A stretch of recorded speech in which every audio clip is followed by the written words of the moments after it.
आप जीत की जो है अपने पंचायत वासी को और कार्यकर्ता को, खासकर जो जो आपसे जुड़े हुए थे, उनको क्या बधाई देना चाहते हैं जीत की? सबसे पहले हमको वोट भारी मतों से सरपंच पद पर विजयी बनाने के लिए हम अपने रक्षा पंचायत के हर मतदाता को धन्यवाद देते हैं, मुबारकबाद देते हैं। और न्याय का पद है। चुनाव में वोट का भेदभाव भूल करके हम समान तरीके से सबको न्याय दिलाने का काम करेंगे। अभी जो मतलब पंचायत में देखा जा रहा है कि घरेलू हिंसा दिन पर दिन बढ़ते जा रहे हैं। सास बहू का झगड़ा हो, ज़मीनी विवादित हो, भाई भाई का झगड़ा हो, ये सब मामले आएंगे आपको। किस तरह डिसीजन मतलब कि लेके फैसला कीजिएगा?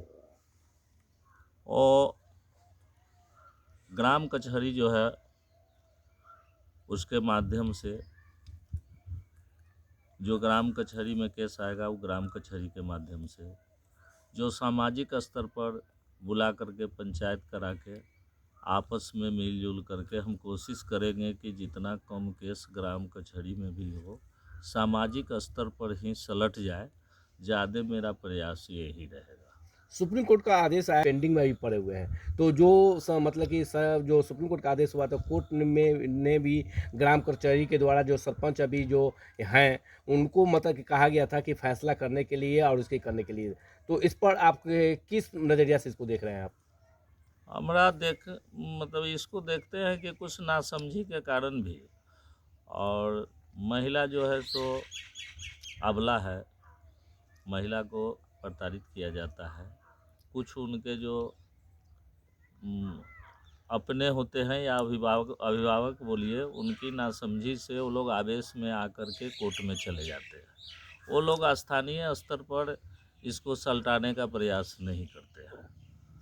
हमारा समझ यही है। और नहीं तो पति पत्नी का विवाद है, पारिवारिक विवाद है, ये सब समाज का मामला है। समाज में ही बैठ करके ये सब दूर होना चाहिए।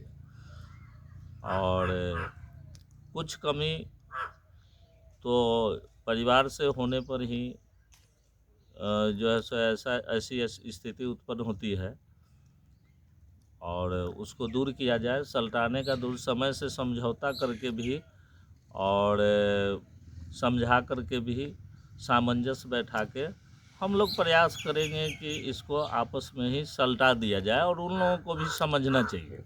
जागरूक किस तरह करें? जागरूक हम प्रतिनिधि सरपंच इस बार बने, लेकिन हम पंचायत समिति भी थे, उप प्रमुख भी थे।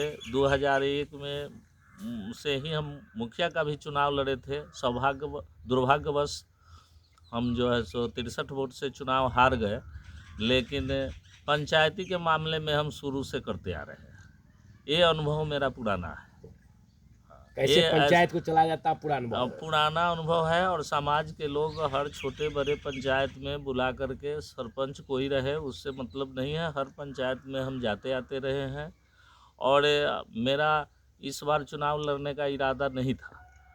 हम देखें कि अब कुछ आराम किया जाए, अपना काम किया जाए, तो फिर कुछ समर्थक लोगों का राय हुआ कि नहीं, पंचायत तो आप ही करते हैं तो क्यों नहीं लाइसेंस आप ही को दे दिया जाए। नहीं। सो पंचायती करने का भी लाइसेंस दे यानी दिया आम जाए। जनता के कहने हाँ पर हाँ, सरपंच लड़े। सरकार की ओर से एक मुहर आपको दे दिया जाए। हाँ।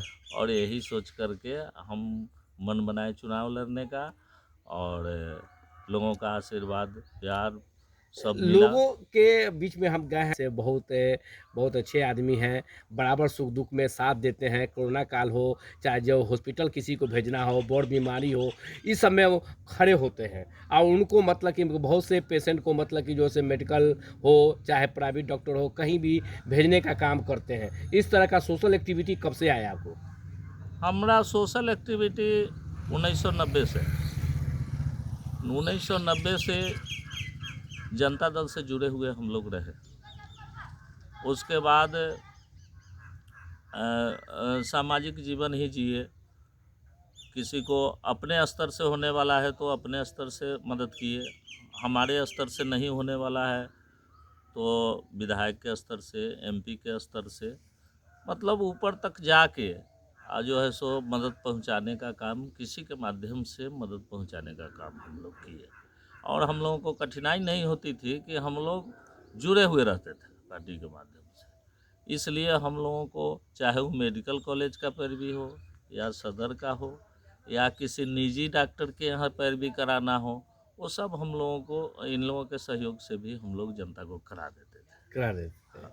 अभी कोरोना का वैक्सीन अभी चल रहा है, बहुत से लोग आपके पंचायत में नहीं लिए होंगे और मास्क लगाना छोड़ दिया है कि तीसरा पे जो है से आ गया है, बिहार में दस्तक दे दिया बिहार में, और कुछ लोग पॉजिटिव भी हो रहे हैं। मास्क लगाना छोड़ दिए हैं और साबुन से हाथ धोना छोड़ दिए हैं। तो किस तरह आप जागरूक कर रहे हैं अपने पंचायतवासी? हम लोग फर्स्ट फेज आया उसी समय से मतलब हाथ को वॉशिंग करके ही खाना खाना, कम से कम दिन भर में दो शाम, सुबह शाम दोनों शाम। इसके बाद भीड़ भाड़ में जाइए, हाट बाज़ार में तो मास्क लगा करके जाइए। ये सब जागरूकता हम लोग शुरू से करते आ रहे हैं। अभी सेकेंड फेज चला तो उतना देहात में इधर असर नहीं आया। थर्ड फेज अभी आने वाला है, अभी तो शहर से शुरू है, और फिर हम लोग प्रयास करेंगे कि एहतियात बढ़ता जाए, भीड़ भाड़ में ध्यान दिया जाए। लेकिन धीरे धीरे लोग थोड़ा लापरवाह हो गए हैं। तो अभी कोरोना का वैक्सीन अभी वैक्सीन के लिए हम लोग जागरूक किए हैं। पहले शुरू में जब वैक्सीन पड़ने लगा तो कोई जाता नहीं था वैक्सीन सेंटर पर, तो हम लोग प्रयास करके लोगों को समझा के वहाँ जो है सब भेजते थे, वहाँ बताते थे, खुद जाते थे, खुद लेते थे। पत्नी को भी लेकर के बगल के गांव में सामुदायिक विकास भवन पर सेंटर लगा था, वहाँ ले गए तो वहाँ के भी लोग जागरूक हुए, वो लोग भी आकर के लिए। LLकी सीरियली लगा हुआ है, जो आगे वाला करेगा वो पीछे वाला भी करेगा। मतलब यहाँ तो आप देखते हैं कि नकल जो है सो एक दूसरे का होता है। तो जब लोग, अगली पंक्ति के लोग जब आगे बढ़ेंगे तो नीचे पीछे वाले पंक्ति वाले भी बढ़ते जाते हैं। ऐसे करके तो इतना भीड़ होने लगा सेंटर पर यहाँ कि पंचायत सरकार भवन पर ही टीका पड़ रहा था, यही बगल में। यहाँ मतलब थाना को भी आना पड़ा, इतना हंगामा हो गया कि पहले हम के फेर में। और एक समय था कि लोग जाना नहीं चाहते थे। अब इतना परसेंटेज पड़ गया है टीका, जो फर्स्ट डोज वाले तो अब इक्के दुक्के मिल रहे हैं। सेकेंड डोज जो पड़ा हुआ है उन लोगों का कुछ बचा हुआ है, सेकेंड डोज अब पड़ना बाकी है। फर्स्ट डोज लगभग पड़ गया है, और नहीं तो लगभग देहात में टीकाकरण जो है सो हमारे पंचायत में ले रहे हैं। आराम से ले रहे हैं, कोई भेदभाव नहीं है। शुरू में थोड़ा अफवाह था, हाँ। अफवाह के कारण भी थोड़ा माइनॉरिटी ये लोग जो है सो भागते थे। कुछ अशिक्षित लोग थे, उन लोगों को बोल दिया जाता था कि बीमार हो जाता है तो मर जाता है। ये सब तरह का भ्रम जो है सो फैला। तो आप लोगों ने उसको जागरूक करके फिर उस भ्रम को तोड़ने का काम हम लोग किए। हालांकि प्रतिनिधि उस समय नहीं थे हम लोग, फिर भी हम लोग इस भ्रम को तोड़ने का काम किए। नए वर्ष का आगमन होने वाला है 2022 का, और मतलब कि जो है मकर संक्रांति भी आने वाला है, क्या शुभकामना दे रहे हैं प्रतिनिधि के तौर पर? हम यही शुभकामना दे रहे हैं कि सब कोई को का भरा पूरा परिवार रहे, सुख शांति बना हुआ रहे पंचायत में, यही हमारी कामना है। और नए वर्ष में प्रवेश करें, लोग खुशहाली से रहे, जिए, अपना नव वर्ष में मंगलमय हो, यही हमारी कामना है। परिचय क्या हुआ? मेरा नाम अरविंद कुमार सिंह। और जो सरपंच जो हैं उनका क्या नाम है? सुनीता सिंह हमारी पत्नी है। और पंचायत कौन सा है? ग्राम पंचायत राजरक्षा और प्रखंड? प्रखंड मरवन, जिला मुजफ्फरपुर।